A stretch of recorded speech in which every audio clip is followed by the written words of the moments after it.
Hey guys, it's Michelle with Michelle Creations. I wanted to hop on today and share with you a sublimation project.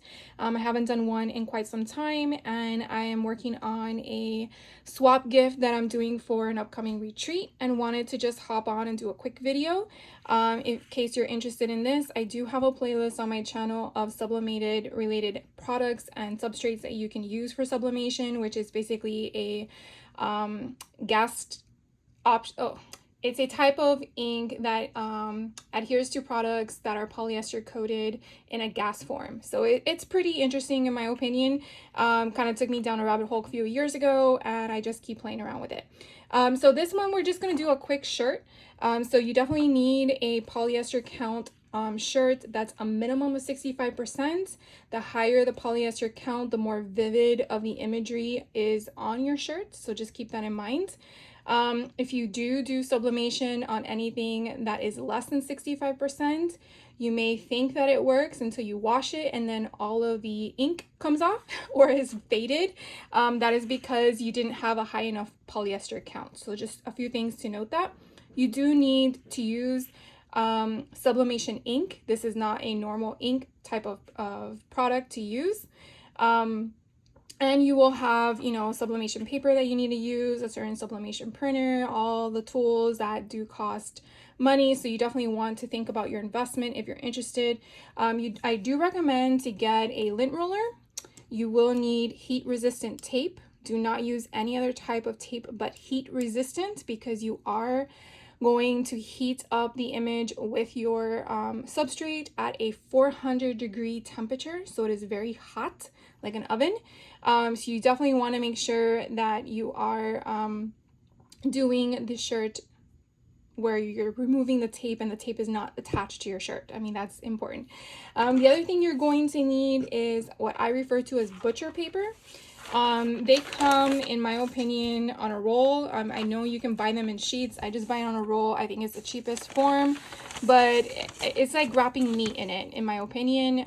It is not coated, so you want to make sure it is not coated.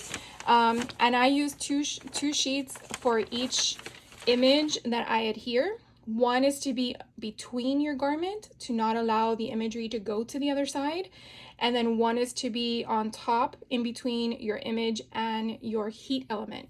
The reason why that's important is because sometimes, and not all the times, but you never know when it happens, your ink, because it's a gas form, when it's heated, can rise into your heat mechanism and then provide a ghost-like imagery on it. And you will not know that it's there until you come back and use that machine again, heat it again, you adhere it again to another substrate, and then all of a sudden you see another image appear, which looks like a ghost imagery. That is because you didn't provide that shield. So just a few things to note in case those were questions. So I'm just gonna hop over to my heat press. I have the heat press set for 400-degree temperature, and I am going to press it for 60 seconds. I just need to press it once and it's done.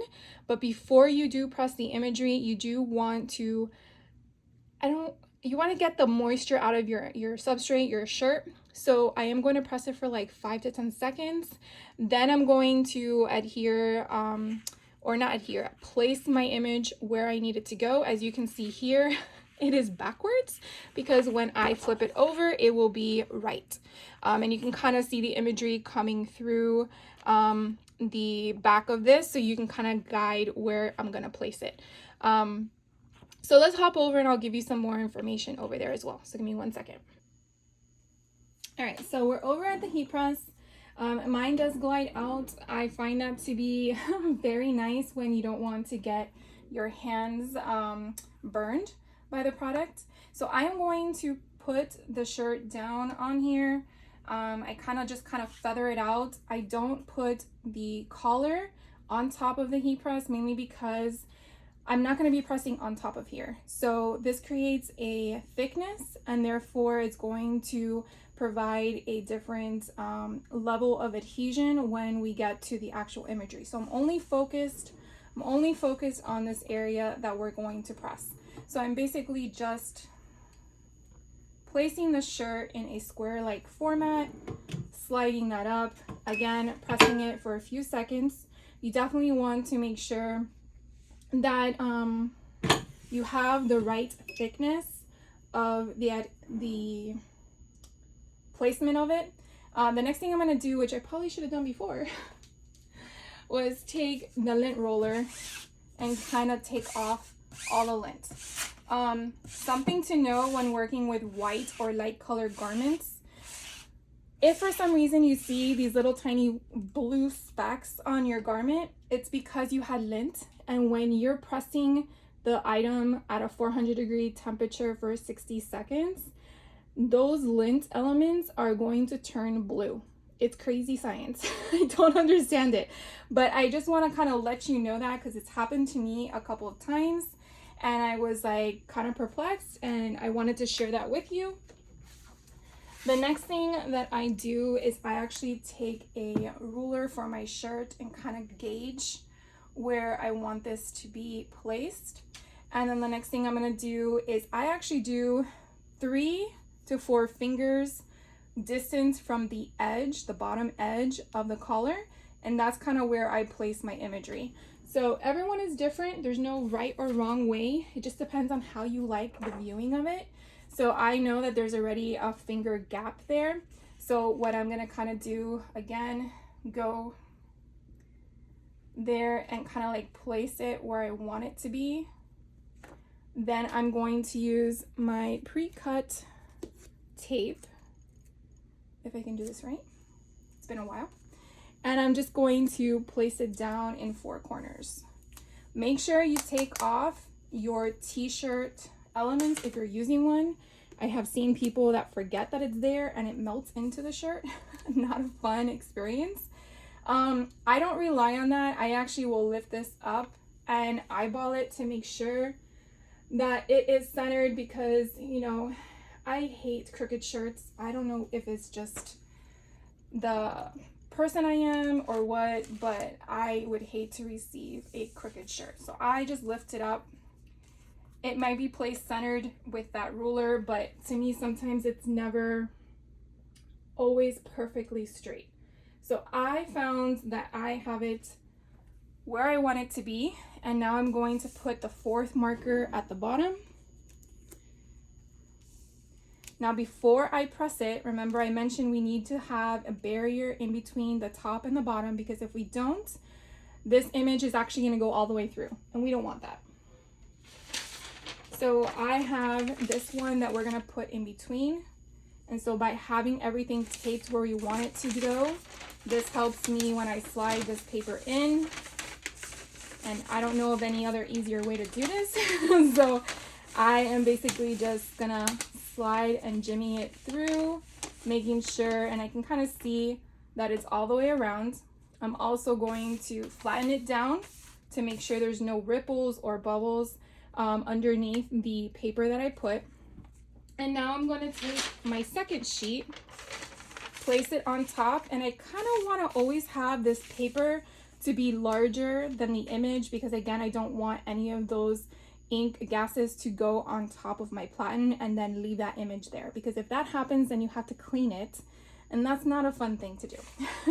So now I'm going to go ahead and press it for a minute, and then we'll lift it up. So I'll be right back. All right, so another thing that I recommend is getting heat gloves, heat resistant gloves. This will really help you removing all the layers of paper that we basically put down, because again, this is at a 400-degree temperature. So just something to keep in mind when you are lifting up the platen. Now I probably should have dusted because I see all of the dust on top. So we're gonna go ahead, lift up, and then remove this on top. So I don't know if you guys can kind of see it, but there is a similar ghost-like imagery. So that's what you don't want to happen on your paper. Now what I typically do, removing the top, I typically will put one hand down, this hand up, and do it as fast as I can. You can kind of see it looks like you can reuse this again. Do not do that because it won't really work. You'll get a very minimal imprint. Although if you want to try, by all means. I've tried it. It doesn't really give me anything. If you ever have lines on your shirt or on your element, I found that using a lint roller sometimes releases those fibers. I do not recommend to press it again because, again, what are you doing? You're releasing that ink again into the imagery, and then you're basically not deterring, but reducing that image. And now we have the one underneath, and again, you can kind of see the ghost imagery that came through. So by not having this between the shirt, front and back, this would have been on the other side. Now, unless you wanted that, but it would be backwards for the other person on the other side. So again, just a few things to point out. If you're starting out into sublimation, or if you are looking for this in the future, that is what we would be doing. So now, again, you can definitely wash this however you want. It is in the fibers of the shirt. It is not vinyl because it's a gas ink. So it's only embedded into the fibers of the shirt when it is pressed at a certain temperature. So that is what I wanted to share with you guys today. So if you do have any questions, by all means, let me know. And I think I'll be back with another video with a different substrate and see what you guys think. So thanks for hanging out with me. Hope you have a great rest of your day and take care.